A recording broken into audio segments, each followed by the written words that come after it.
14 वर्ष तक आपकी राज को मैंने सेवा किया, अब अपना ताज को संभालिए भैया। भरतलाल जी के सुनते ही आवाज भगवान बोलते हैं, भरत पिताजी राज तुमको दिया हमको नहीं। भरतलाल जी बोलते हैं, भैया ये अपने वंश की रीति नहीं कि बड़ा भाई बैठा हो और छोटा राजा बने, इसमें आपकी हानि होगी भैया।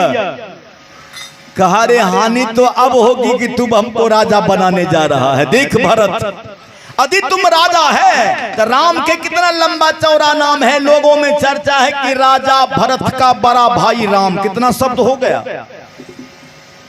राजा भरत का बड़ा भाई राम, कितना शब्द हो गया। और तुम हमको राजा बना देगा तो लोग यही कहेंगे राजा राम राजा राम राजा राम। तो इतना लंबा चौड़ा नाम छोड़ करके हम छोटा नाम क्यों कहवावे। भरतलाल जी बोलते हैं, भैया इस वृक्ष पर बैठा हुआ पक्षी क्या बोल रहा है जरा सुने। भगवान थोड़ा सा उधर ध्यान दिए। पशु पक्षी पेड़ पौधे सब बोल रहे हैं कि राजा राम होंगे राम, राजा राम होंगे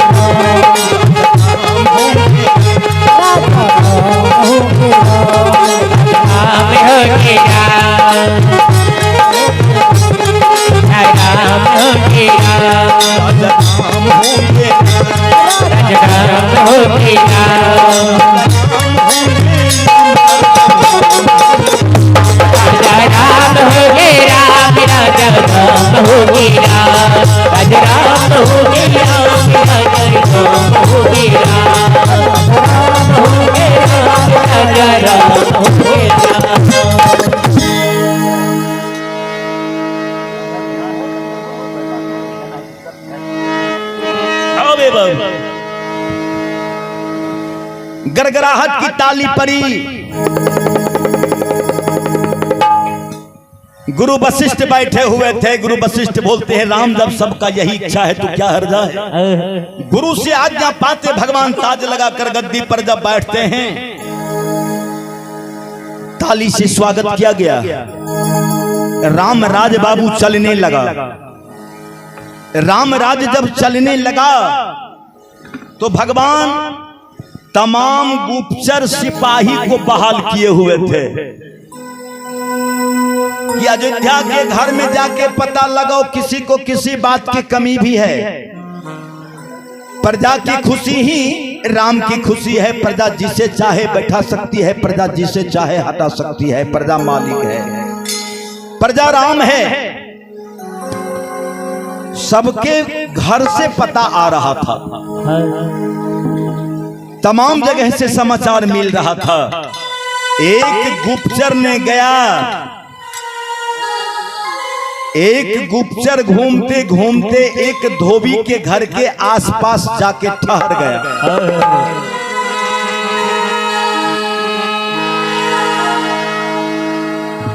उस समय धोबी के पत्नी घर में नहीं थी। धोबी जब कहीं से घूम करके आया, घर में ढूंढने गया तो पत्नी नहीं मिलती है। धोबी ने चिल्लाया, लेकिन धोबी तो घर में थी ही नहीं मिलती है।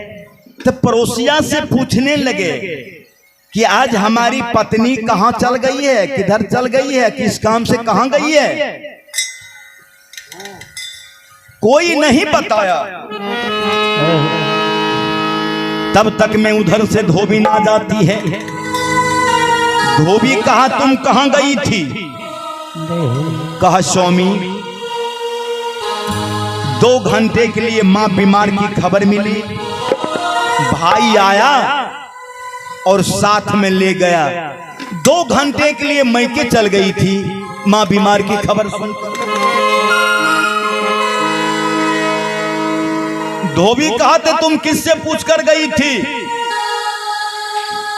धोबी कहती है, स्वामी आप नहीं थे, आपका रूप को मैं अपने हृदय में धारण कर गई थी।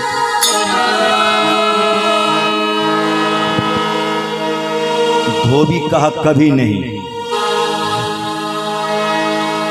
कभी नहीं। जब तुम बेगर पूछे हुए घर से निकल गई हो, इस घर में आने की कोई जरूरत नहीं है तुम्हें। धोबिन कहती है ऐसा न कहो स्वामी,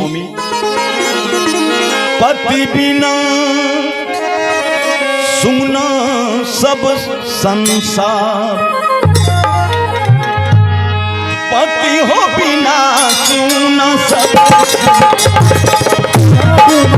सोना करे संसार, पति हो बिना सुना सब संसार, पति हो बिना सोना करे संसार, पति हो बिना,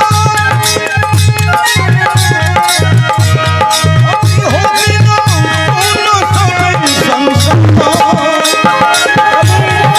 कभी संसार, पति हो बिना सुना सब संसार,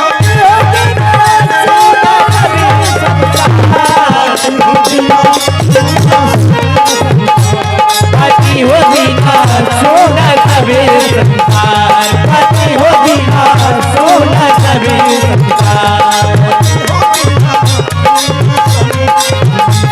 पति हो बिना सोना करे संसार, पति हो बिना सोना करे संसार, पति हो बिना सोना करे संसार।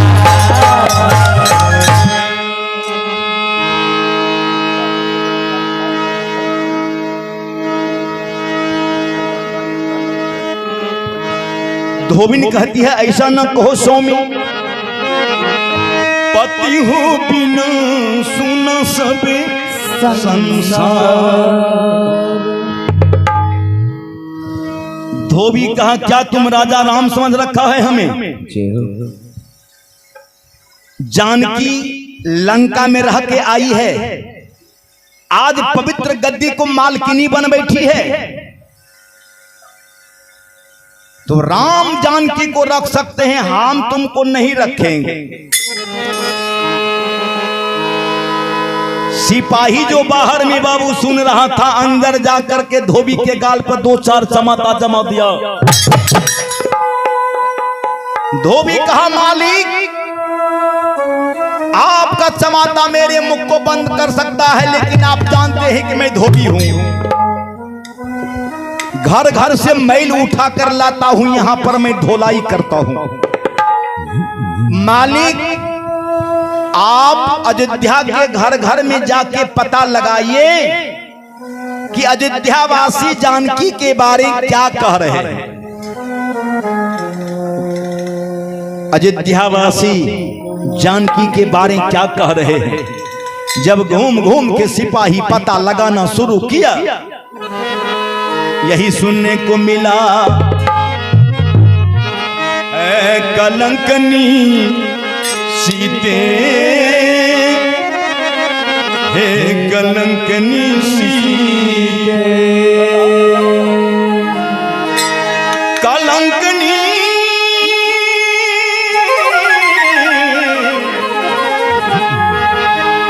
सीते, हे कलंकनी सीते, कलंकनी सीते।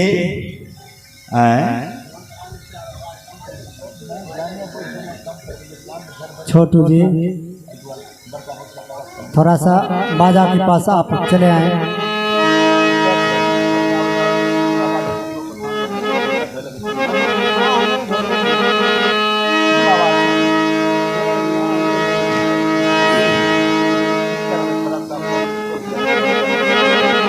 अबे बाबू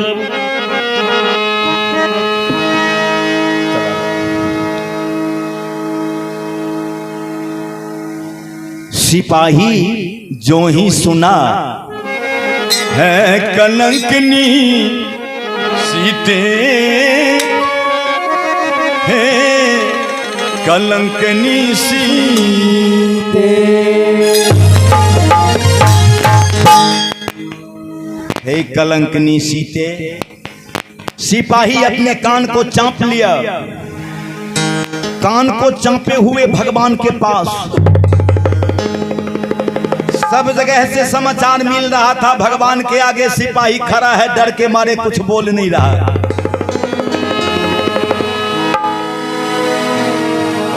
अब भगवान मन में सोचते हैं कि सिपाही क्या बोलना चाह रहा है जो नहीं बोल रहा है, क्या बात है। भगवान पूछते हैं सिपाही तुम बोलता क्यों नहीं है, क्या बात, कहो ना। सिपाही कहा प्रभु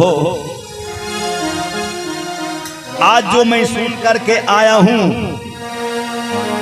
शुरू करेंगे पूरा नहीं कर पाएंगे, शुरू करूंगा पूरा नहीं कर पाऊंगा। प्रभु बीच में ही लखनलाल जी हमें तलवार से काट देंगे। क्या कहा? भगवान बोलते हैं सिपाही क्या पता नहीं है ये राम राज है। जिस वक्त भगवान ताज लगाकर गद्दी पर बैठते थे किसकी हिम्मत कोई नेत्र से नेत्र मिला ले, एक पत्ते नहीं हिल पाते थे।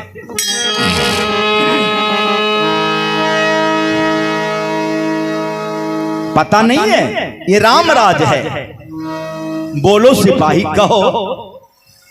सिपाही कहा मालिक अयोध्यावासी कीचड़ तक तो कहा, अयोध्यावासी मां जानकी के ऊपर कीचड़ तक तो कहा, तब तक में लखनलाल जी तलवार उठा लेते। भगवान के आंख लखन के ऊपर कहा लखन तलवार के पहले म्यान में रखो। बोल सिपाही। कहा हाँ मालिक। मां जानकी के ऊपर अयोध्यावासी कीचड़ उछाल रहे हैं। तो भगवान कहा क्या कीचड़, अयोध्यावासी क्या कह रहे हैं? धोबी कहा मालिक अयोध्यावासी यही कह रहे हैं कि जानकी राक्षसों के साथ में रहकर अपने सतीत्व को नहीं बचा सकी होगी। भगवान कहा तो सिपाही अयोध्यावासी से तुम कहा नहीं कि अग्नि परीक्षा करने के बाद जानकी लाई गई है। कहा हाँ भगवान अयोध्यावासी से मैंने सब कुछ कहा। भगवान कहा तो उसके बाद अयोध्यावासी क्या बोले? सिपाही कहा मालिक अयोध्यावासी यही बोलते हैं कि जानकी के अग्नि परीक्षा बंदर और निशाचरों ने देखा है। हाँ अयोध्यावासी कुछ नहीं देखे।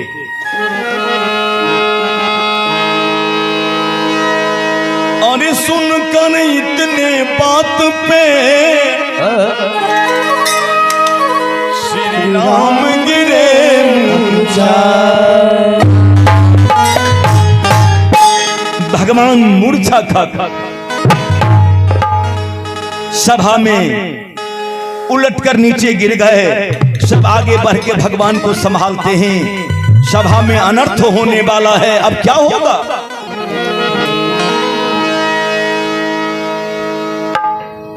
सब कोई संभालते हैं। भगवान होश में आते ही कहा भरत तुम हमको जबरदस्ती राजा बना दिया। भरत तुम हमको जबरदस्ती राजा बना दिया। भरत कहा ने कि पिताजी राज तुमको दिया है। भगवान बोलते हैं कि अब अपना ताज संभाले भरत, अब अपना ताज संभाले भरत, बनवासी जीवन है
तो बनवासी है ना भरत, राम तो बनवासी है। भरतलाल जी बोलते हैं भैया क्या करना है नहीं करना है आप जानिए, दोबारी सजा हमको नहीं दीजिए प्रभु, नहीं दीजिए। तो भगवान ताज लगाकर गद्दी पर बैठ गए और कहा कि बोलिए गद्दी, राम के प्रति तुम्हारी क्या श्रद्धा है। शोर मच गया। भगवान समझ गए कि राम के प्रति श्रद्धा है। कहा एक बार फिर मैं पूछना चाहूंगा कि जानकी के प्रति तुम्हारी क्या श्रद्धा है। कोई चूं शब्द नहीं बोला, कोई चूं शब्द नहीं बोला। क्या बात है भैया, जाइए आगे जाके बैठिए।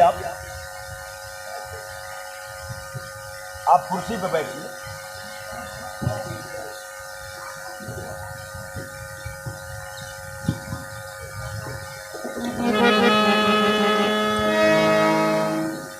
बैठिए, स्थिर से भजन सुनिए, नाटक मत कीजिए, स्थिर से बैठ जाइए।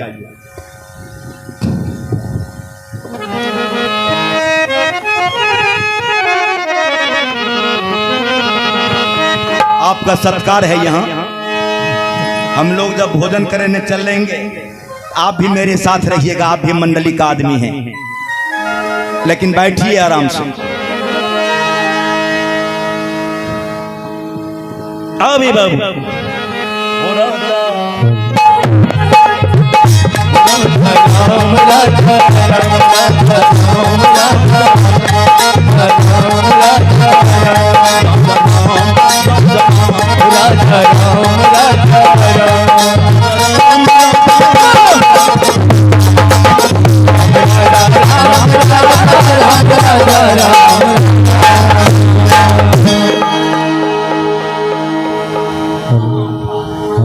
भरतलाल जी देख रहे हैं भगवान ताज लगाकर गद्दी पर बैठे और बोलते हैं कि राम के प्रति अयोध्यावासी के श्रद्धा है तो राम राजा है, और जानकी के प्रति श्रद्धा नहीं है तो जानकी के अयोध्या में रहने की कोई हक नहीं है। सवेर से सवेर निकाल कर किसी जंगल में छोड़ दो, भटक कर मर जाएगी जानकी, मर जाएगी। जो ही भगवान बोलते हैं कि जानकी के अयोध्या में रहने की कोई हक नहीं है, सवेर से सवेर निकाल कर किसी जंगल में छोड़ दो, भटक कर मर जाएगी जानकी। इस बात को सुन करके लखन लाल जी पीछे से पंखा जो हिला रहे थे ना, आगे आ गए, क्रोध में आ गए। भैया क्या अकबक बोल रहे हैं, जिस जानकी के लिए मैंने लंका में जाकर के छाती में शक्ति बाण से घायल करवा लिया,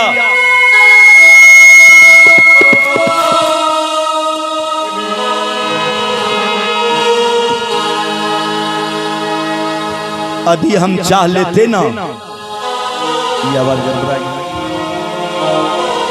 यदि हम चाह लेते उस बाण को चुटकी से मसल सकता था। प्रणाम सरकार, पंडित जी के प्रणाम।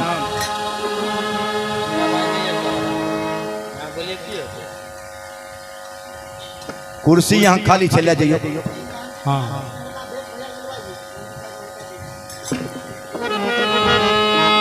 हाँ बाबू। लखन लाल जी क्रोध में आके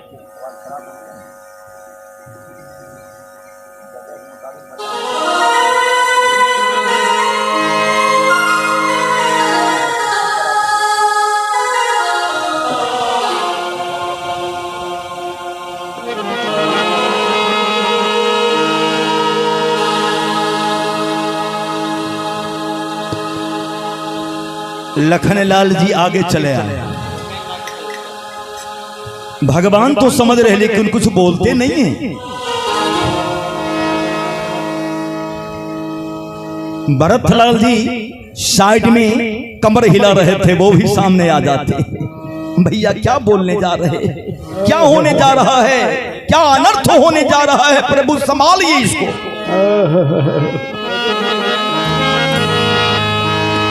सही में कहा गया है बाबू, अहो राम भाजो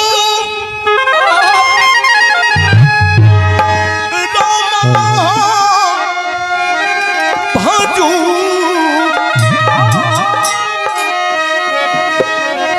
सकल हो भरम कहूँ तेजु। जय हो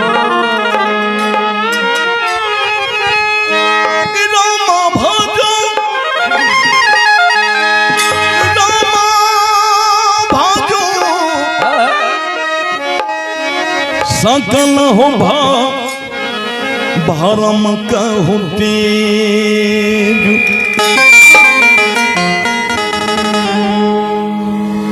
गावे घड़ी सेटिंग नहीं करल करो, पहले करो या बाद में करो। भजन जब शुरू थे तब फिर सेटिंग करो। जय गोटा इशारा करते चलो तब तक नहीं, इशारा नहीं समझा।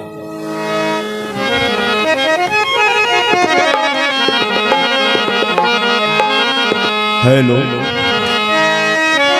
सकल हो भरम के होते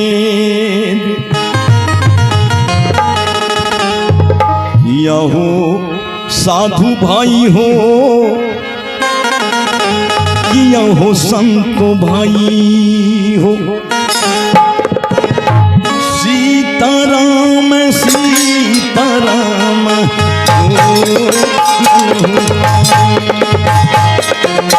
साधु किया हो संत भाई हो। सीताराम सीताराम बोलना हो राम, साधु भाई हो। किया हो संत भाई हो। सीताराम सीताराम बोलना हो राम।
साधु भाई हो, किया हो संत भाई हो।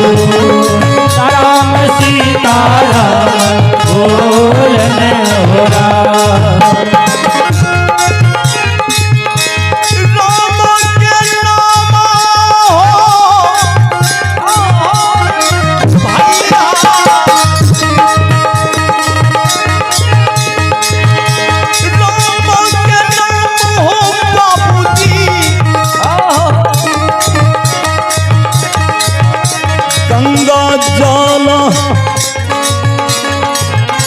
निर्मल जल होला।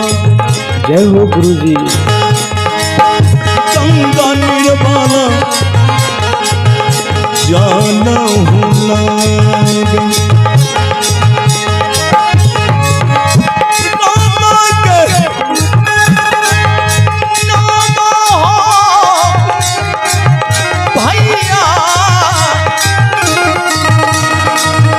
गंगा निरामाला जल होला।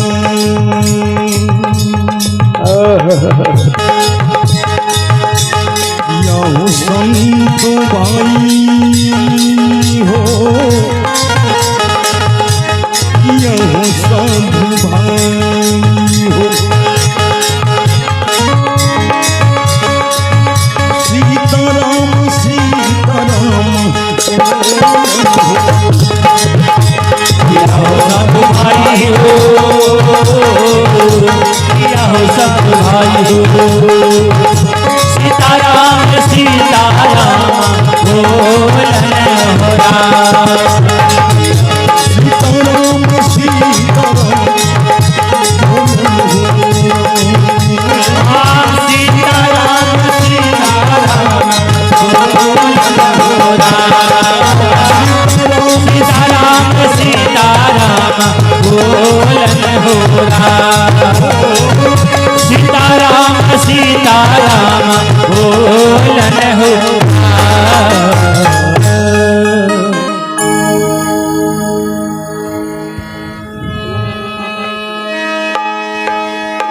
लखन लाल जी आगे चले आए कि भैया क्या अनर्थ करने जा रहे हैं। प्रभु बोलते हैं, प्रभु बोलते हैं, अब हनुमान जी पहले से कांप रहे हैं कि कहीं कोई काम में भगवान हम ही को आगे भेजना पसंद करते, और आज कहीं मैया के साथ भगवान जंगल जाने के लिए कह दिए तो हम तो बचेंगे नहीं, मर जाएंगे उधर। भगवान हनुमान जी को हालत देख करके मन ही मन बोलते हैं कि ये काम तो लखन ही कर सकता है, लखन से ही हो सकता है। लखन लाल जी बोलते हैं हम ये काम कभी नहीं करेंगे भैया। और भी परीक्षा लेना चाहे अयोध्यावासी तो मैं देने को तैयार हूं, लेकिन ये निर्दोष माता को हम घर से निकाल कर किसी जंगल में जाके छोड़ दें, ये हमसे नहीं होगा। भगवान बोलते हैं लखन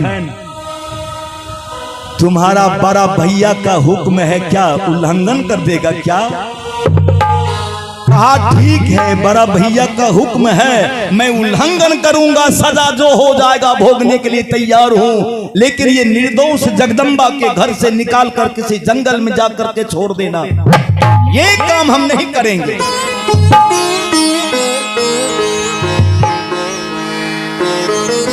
भगवान बोलते हैं राजा राम का हुक्म है, कहा कुछ नहीं सुनने को हम तैयार हैं। अब भगवान क्या काम किए? जो राजा होते हैं वो चतुर तो जरूर होते हैं, राजनीति चारों तरफ से उनको समझने और बुझने का भगवान क्षमता देते हैं जो राजा बनते हैं। भगवान गद्दी छोड़कर नीचे चले आए और लखन लाल जी के सामने खड़ा होकर आंख में आंसू भर के बोलते हैं लखन देखो अब तुम्हारे सामने कौन खड़ा है। लखन तुम्हारा हम तुम्हारा भाई है ना, क्या तुम नहीं मानोगे लखन? थोड़ा मदद दे दो या नहीं तो जानकी की कहानी उलट पुलट जाएगी। उलट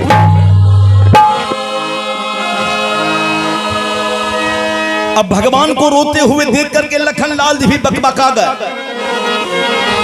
नीर नैनो से क्षमा क्षम बहुचना, नीर नैनो से क्षमा क्षम, नीर नैनो से क्षमा क्षम चला, नीर नैनो से क्षमा क्षम चला, नीर नैनो से क्षमा क्षम चला, नीर नैनो से क्षमा क्षम चला।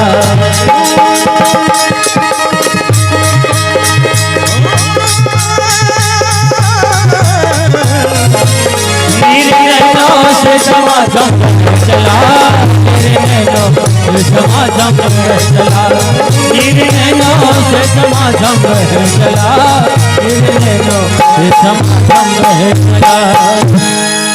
नीरे नैनो से क्षमाक्षम बहता। भगवान बोलते हैं लखन, लखन लाल जी बकबका गए, कहा भैया आप ही बताइए मैया को क्या कह के घर से निकाला जाए। भगवान कहा यही तो मैं भी सोच रहा हूं लखन। जानकी तो जगदम्बा है, सावित्री है, गंगा है, गीता है। इस पवित्र नारी के ऊपर में कलंक आ गया है, थोड़ा मदद दे दे या नहीं तो जानकी की कहानी उलट पुलट जाएगी। लखन लाल जी बोलते हैं भैया आप ही बताइए क्या कह के मैया के घर से निकाला जाए, क्या कह के? कोई ना कोई नुक्स तो होना चाहिए, क्या कह के घर से निकाला जाए? तो भगवान के सामने तो कहना और सोच लेना सेकंड मिनट का बात है बाबू। चुके कहा गया कि जल थल अग्नि पार पवन पे केवल उनकी सत्ता,